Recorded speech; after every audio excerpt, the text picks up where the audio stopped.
Do you want to join the top 1.5% of all podcasts? Discover how Krystal Proffitt turned her speaking confidence into a thriving podcast with more than 1,300 episodes and more than 500,000 YouTube views. Learn why getting started is more important than being perfect, and how her strategic Prepum method can transform your content creation process. Ready to turn your voice into a powerful platform for success? Hello, incurable creators. I'm excited to bring you some bonus episodes featuring exclusive interviews from the 2023 PodUp Virtual Podcasting Summit. Each Thursday for months, you're going to hear interviews from a diverse range of podcasting and marketing experts. My hope is these repurposed interviews will inspire you with new ideas and insights to take your podcast to the next level. And of course, remember to listen every Tuesday for our regular episodes of Podcasting Secrets as well. Now, let's dive into today's bonus interview from PodUp's 2013 Podcasting Summit. Hello, I'm Nathan Gwilliam, the CEO of PodUp and your host for the Podcasting Summit. Thank you for joining us for this interview. In this interview, I'm joined by Krystal Proffitt. What a cool last name for a business consultant. Don't you love that? Krystal is a podcast coach and a content strategist. She has a podcast called the Proffitt Podcast, and she has recorded more than 1,300 podcast episodes. That podcast is in the top 1.5% of all podcasts out there. Her YouTube channel has also received more than 500,000 video views. So this is someone who really knows what she's talking about.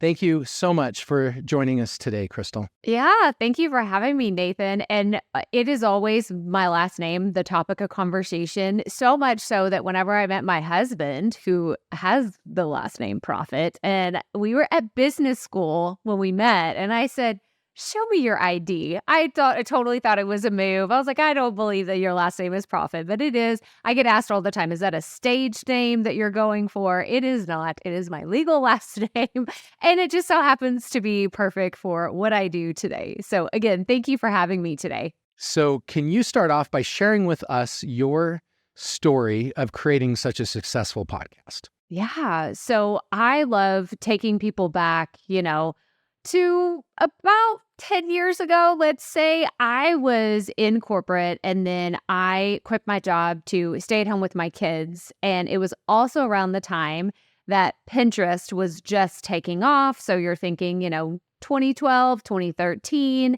And I put this pressure on myself. I was like, I'm going to be the best stay-at-home mom that there is because Pinterest is going to help me. And I kind of went into this spiral of, this is just what I'm going to do. I'm going to be the best stay-at-home mom that there is.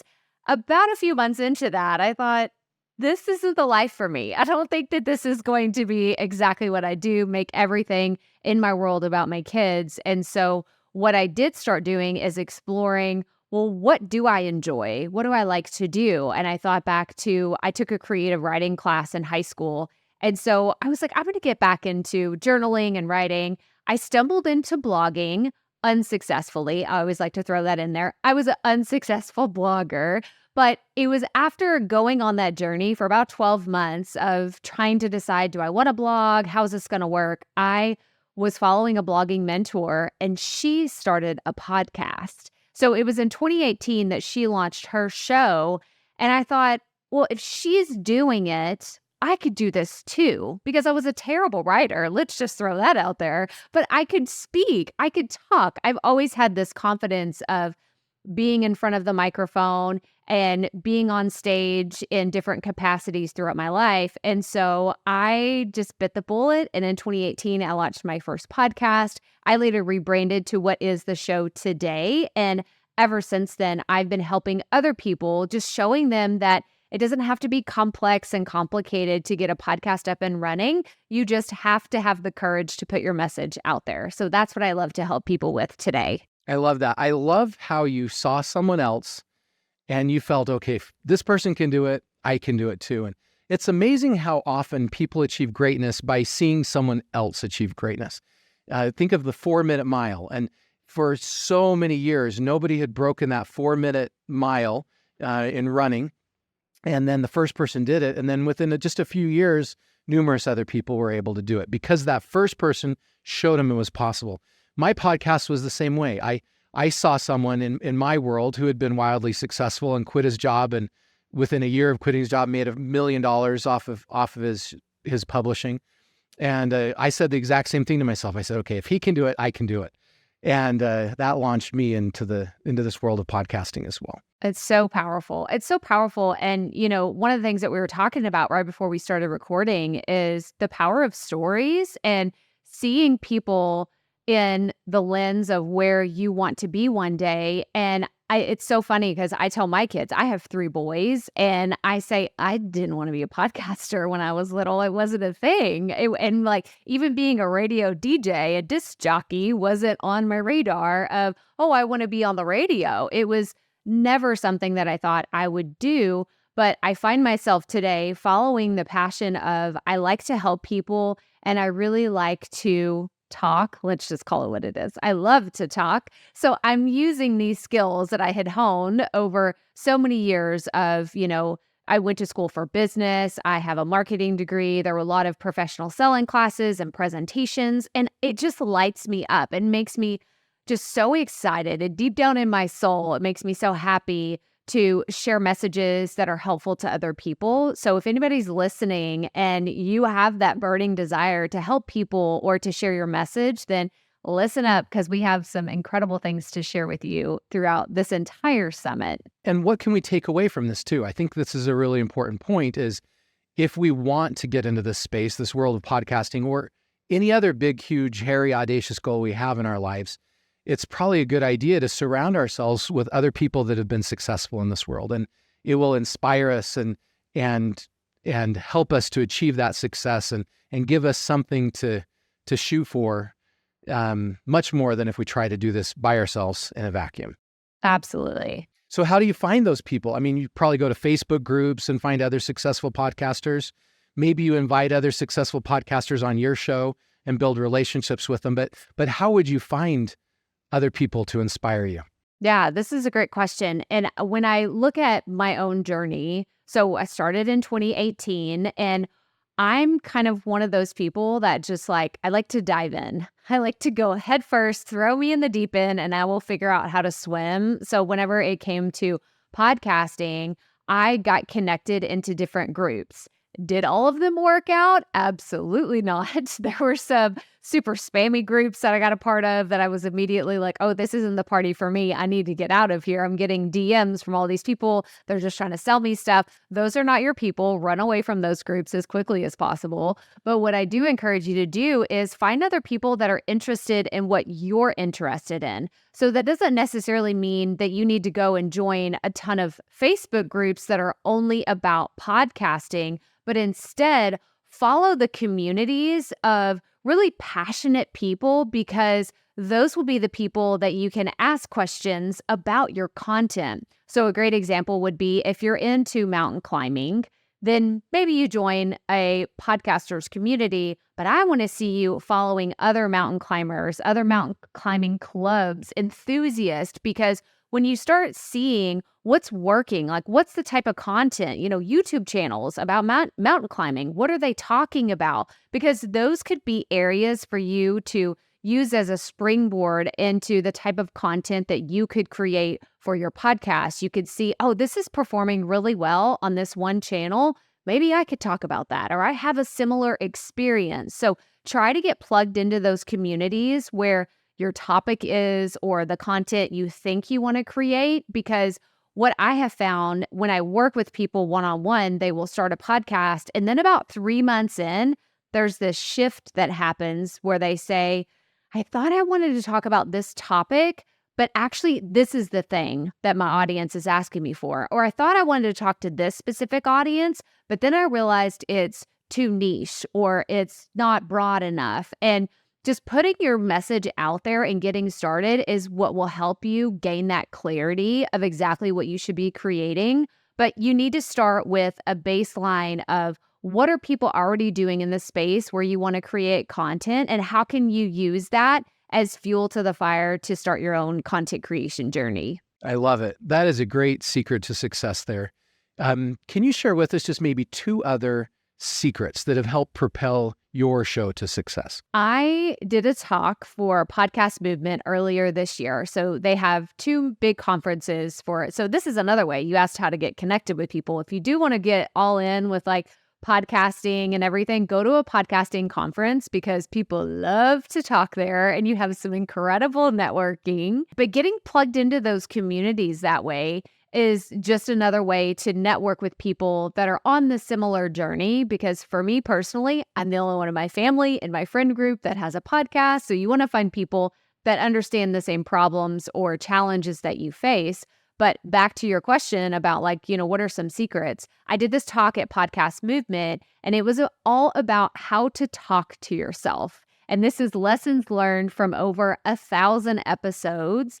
And I wanted to have a point of clarity because you said earlier about I have the Proffitt Podcast. So this is the show that I have that's a top 1.5% show. I also have a daily show, the Potty Report.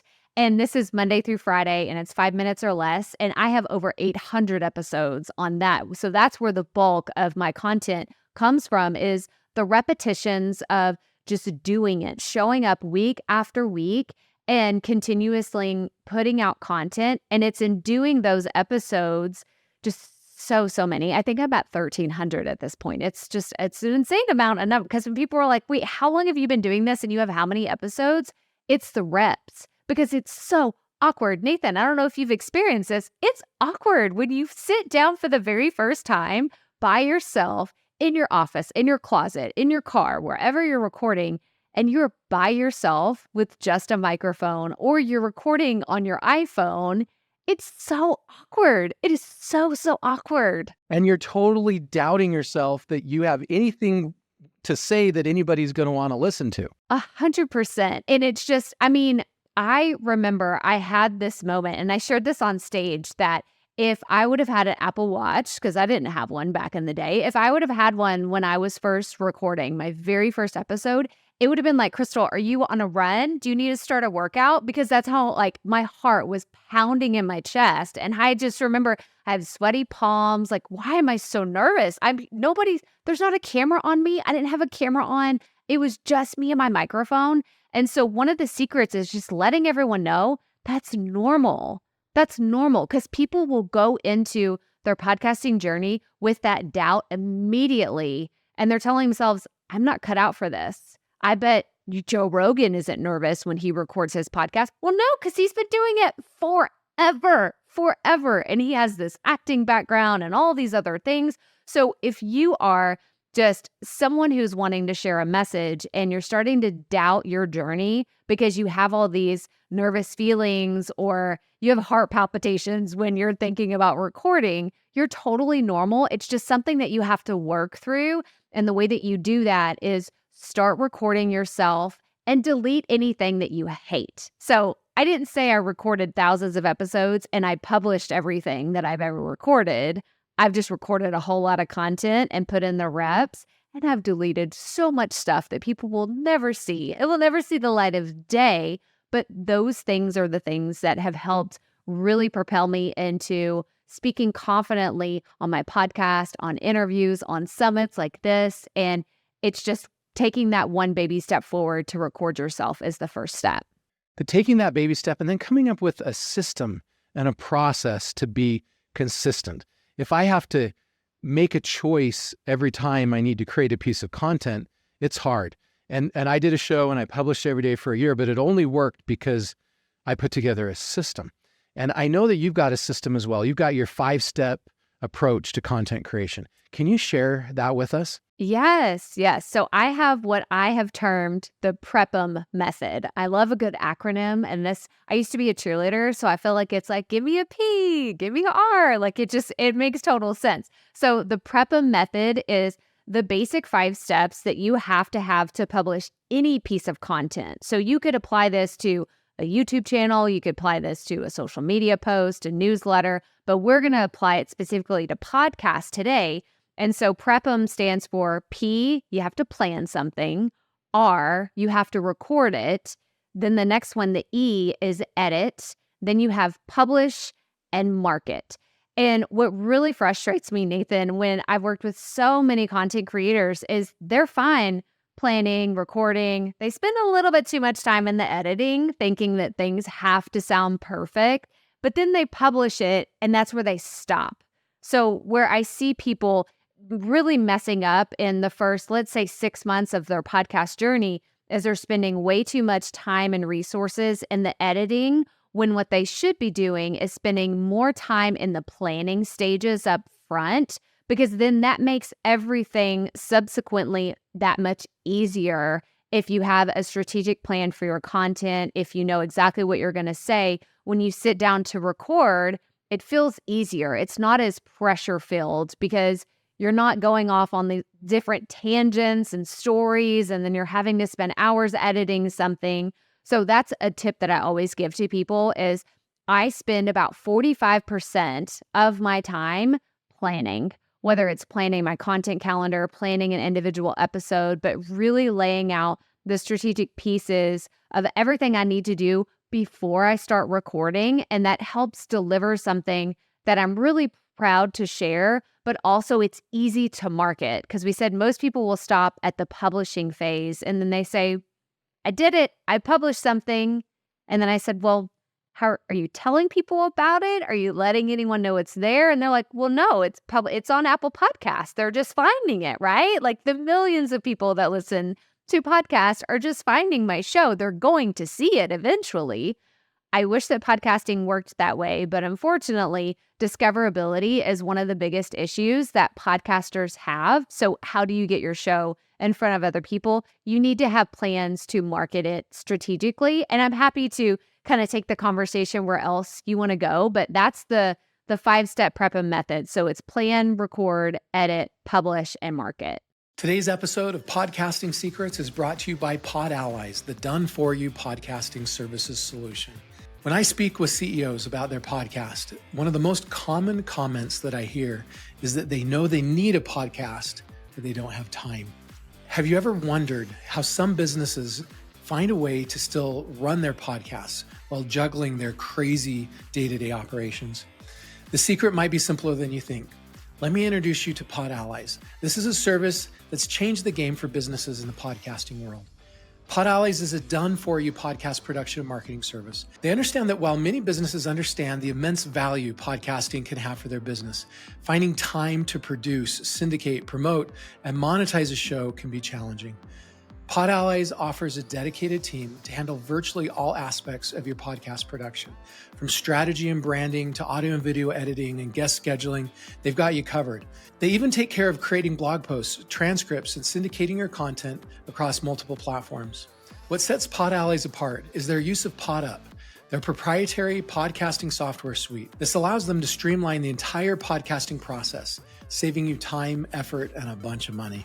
If you're ready to become a thought leader, connect with your audience, and grow your business through podcasting without all of the investment of time and cost of doing it yourself, Pod Allies might be the perfect solution for you. To learn more or to schedule a free consultation with a podcast expert, visit podallies.com. That's podallies.com. Now back to the show. I love how you've touched on the marketing piece. So once the episode is recorded, what are the most important things a podcaster needs to do to promote or market that episode? Yeah, I think that it depends on whether it's a solo episode or an interview episode. And the reason why is because whenever it's a solo episode, you're relying on your own resources, whether it's just your social media channels, your email list, your website, which anywhere I could tell people about my podcast is where I'm going to be sharing it. So that is one thing to consider for solo. But if you have an interview, and this goes for if you're interviewing someone on your show or you've been a guest on someone else's show, I want you telling people about it, because it's in that synergy of sharing your episode on someone else's show or them sharing it on your podcast. It really puts out this vibe into the universe that you are someone of authority and you're not just someone saying, I'm someone with authority. So it makes a big difference when someone gets really excited and, let's say, for example, Nathan's like, hey, I was on the Proffitt Podcast. This was so cool. I want to share about this interview. So I'm sharing a soundbite of our conversation. And then you're going to take that and, tag me on Instagram and share it to your stories, or you're going to take that same clip and put it on LinkedIn, or you're going to share it in your email newsletter because you're excited that you're guesting on other shows. So I'm going to encourage everyone to leverage the resources that you already have, whether those are all organic or you want to go the paid route of putting ad dollars behind what you're promoting, but also leverage the existing audience in the network that you have, because that is something that you shouldn't waste. Like if you have the opportunity to really boost up your content by sharing other people's opinions and the different views that you have, then you should absolutely do that. But I wanted to kind of come back in with the strategic piece of how to do this. So you could use sound bites, you could share your podcast show notes, you could record a reel on Instagram or create a TikTok and talk about that specific episode. But what I have found that my audience likes specifically is anytime I can share behind the scenes of why I created that episode or why I invited that guest on. Like, what's in it for your audience? That's the question you always need to ask when you're marketing. Why should they care? What's in it for them? Not just, I have a new episode out, you should go listen to it. You should think strategically about you have to give the audience a reason why they should listen to it. Once you've produced your episode and you've marketed your episode, the next step, I assume, is to monetize that episode. What are the most effective ways that you've seen on your show or as you've helped other people grow their shows? What have been the most effective ways to monetize? I think that the place that I always tell people, and I work with two kind of different types of audiences or clients that I'll work with. They either have an existing online business or they want to have an online business and they know that content marketing is the way to go for them.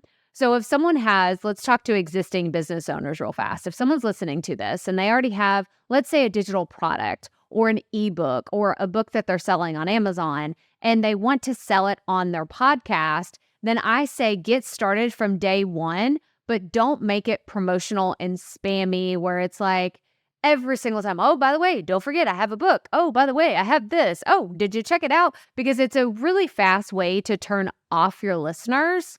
And so what I encourage instead is, this goes back to the Prepum method and the planning, is you have to plan for your monetization. How is that going to work for your content?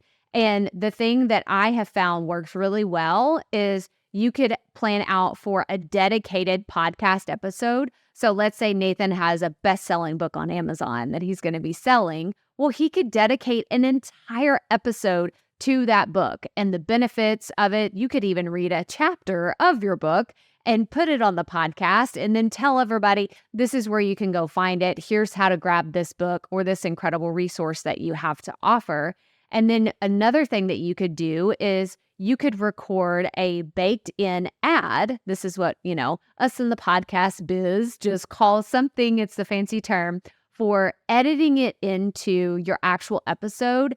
And then you're going to upload that into your podcast host. So Nathan could record an episode, about his adventures to Italy.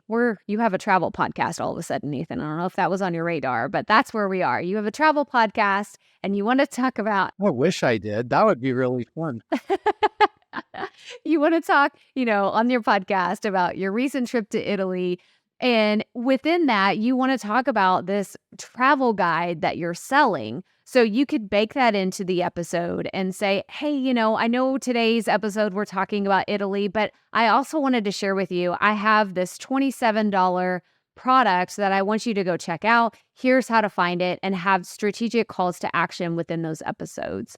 And then the other way that I encourage people to monetize is if you have dynamic content capabilities, meaning within your podcast host, you are able to add short audio files, whether it's in the pre-roll, which is at the beginning of an episode, the mid-roll in the middle, or in the post-roll at the end, then I'm going to encourage you to do that as often as possible to get what you're trying to sell in front of your audience.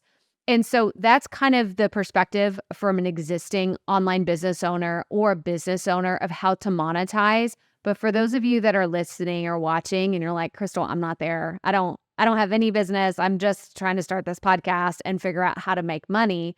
Then I'm going to encourage you to look into affiliate marketing, because this is the easiest way. This is how I got started monetizing my content. I would recommend books on Amazon that I loved, and I would share my Amazon affiliate link with my little Amazon affiliate disclaimer, and that says, hey, if you click on this link, I'm going to make some money, at no extra cost to you. But I love affiliate marketing, and I think it's the best place for people to get started with content monetization. Okay, so let me restate and make sure I'm understanding what you're saying. You're saying, number one, give away value first. Don't focus on just cold selling. Give something of value and then let the sale kind of be a follow along with that value you provided. And then number two, you're saying sell an existing product or service that your business already has, your own. And then number three is you're saying, okay, if you don't have a product or service right now to sell, maybe do an affiliate program where you're selling somebody else's product or service that fits your niche and you can get a percentage for recommending something that you love. Absolutely. Yeah. And to go back to affiliate marketing, the thing that I love about it is, or really any of these approaches, is once it's out there, it's out there. If you created, let's say, a dedicated episode to your travel guide to Italy, let's say Italy's finest restaurants. I've never been to Italy, but this sounds like a fantastic trip that you've been on, Nathan, and now I want to go. But let's say that you wanted to talk about it and promote it. Like, once you put it out there, it will be out there 5 years from now, 10 years from now. So it will be something that is like the gift that keeps on giving whenever you start promoting things. And it does have a domino effect as your audience grows, as the lifetime of your show continues to expand. And it's just one of the reasons why I really believe in selling on your podcast, but doing it in a strategic way that offers value first. Let's say we have a podcast that has not been doing selling and you want to make this transition to start selling something. How do you make that transition and how do you avoid it feeling kind of icky in that process? I have to tell you a story. So I used to go on walks all the time. I still love to walk all the time, but my kids aren't in strollers. So the stroller is not something I do today, but I still distinctly remember walking my son up a big hill, and I was listening to this podcast, and they had said over and over again, we do not have ads on this show. We do not promote on this show. You will never hear ads on this podcast. And I'd heard it so many times. I was an avid listener of this podcast. I always listen to it when I went on walks with my son. And one day, guess what happened? They started selling on their podcast. There was ads, not only one, all of a sudden there were like 10 ads. So there was 2 at the beginning, 2 in the mid-roll, and then like they were just all over the place. And I couldn't believe that they did that. Like, I felt betrayed. I didn't know these podcast hosts. I didn't know who they were personally, but I felt betrayed as a listener, as a longtime listener. And I turned the show off and I never listened to it again. So I know firsthand that is the impact that you could have if you aren't selling at all on your podcast. And then all of a sudden you flip that switch and now you're promoting all these things and you have ads for this and ads for that and buy my product and go check this thing out and my coaching program. Like, it can turn on your audience so quickly and you can lose them. And so what I advise people is, if you know, and again, this goes back to being strategic and planning everything. I feel like everything just leads back to planning again, which is why I spend so much time in the planning phase. I look at, okay, let's say in a few months, I wanted to promote my own program. Well, what does it look like? Like, how do I mentally prepare people to buy my program whenever I am going to be more aggressive? I'm going to be pushing it a lot harder. I'm going to have those dedicated episodes. I'm going to have customer success stories, and I'm just going to be talking about full-blown promotion for my program in a few months.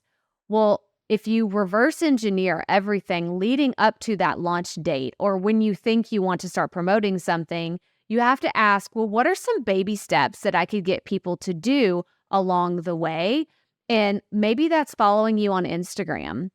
No one has to pay for that. That's free. What about joining your email newsletter where you send out your weekly updates? What if it's, joining your free Facebook group? What if it's signing up for a free download that you have? There are lots of different ways that you can get strategic with your calls to action, but you must start doing this immediately. It's not enough to just say, oh, well, my constant CTA is follow the show or subscribe where you're listening. I think we should do that, and that's really important. But you should also have things that get people to engage with you. Podcasting is such a passive thing that our listeners are doing. They don't have to, do things at a specific time. They don't have to do this or do that because they're listening to it whenever they want. They're on their own time. But I do encourage that you have things that make them have a little skin in the game, because that's how they get engaged. That's how they become lifelong listeners. And that's how they become raving fans of your show. And that goes back to the marketing question that we talked about earlier.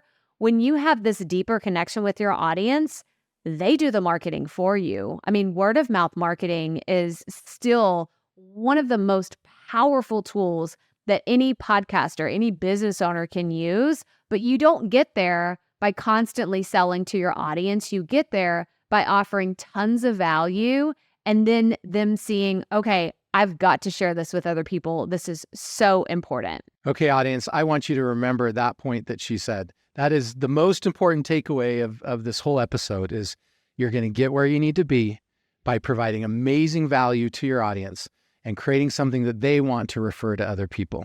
That is the biggest secret of success that I've heard so far in recording this episode. Don't forget that. Thank you so much, Krystal, for sharing your time and your wisdom with us today. If our audience enjoyed this interview and they want to get to know more about you and your services, what are the best ways for them to do that?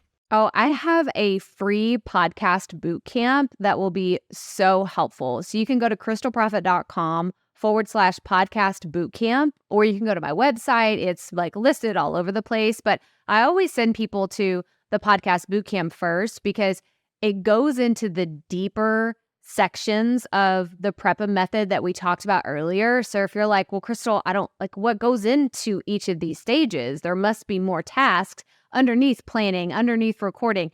There absolutely are. And I want to give all of them to you so that you can see high level what it looks like to create a podcast. And I promise to do it in 5 minutes or less. And I think the entire training is about 5 minutes and 30 something seconds. So it is something that is really fast to get through. And it's where I encourage everybody to get started. For the people listening and watching today, if you enjoyed this episode, would you please click on the link below and take a look at the VIP upgrade package.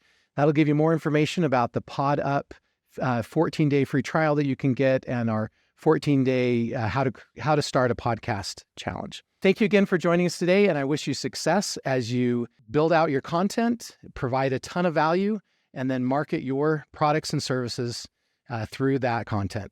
And here are my key takeaways from this episode. Number one, successful podcasting starts with consistent practice. Krystal recorded and deleted numerous episodes before finding her groove and building confidence. Number two, the Prepum method, plan, record, edit, publish, and market, provides a systematic approach with 45% of effort focused on planning. Number three, most podcasters stop at publishing, missing crucial marketing opportunities to grow their audience and reach. Number four, strategic monetization should start with value first, dedicated content episodes, baked-in ads, and affiliate marketing for beginners. Number five, join relevant topic-focused communities rather than generic podcasting groups to find content inspiration and networking opportunities. Number six, word-of-mouth marketing comes from providing exceptional value, not aggressive selling. Build trust before introducing promotional content. Number seven, create engagement pathways through free resources such as social media, newsletters, and downloads before launching paid offerings. And finally, number eight, discoverability requires active promotion. Leverage guest appearances, sound bites, and behind-the-scenes content to expand your reach. Thanks for joining me for this episode of Podcasting Secrets. I wish you success in your podcasting journey.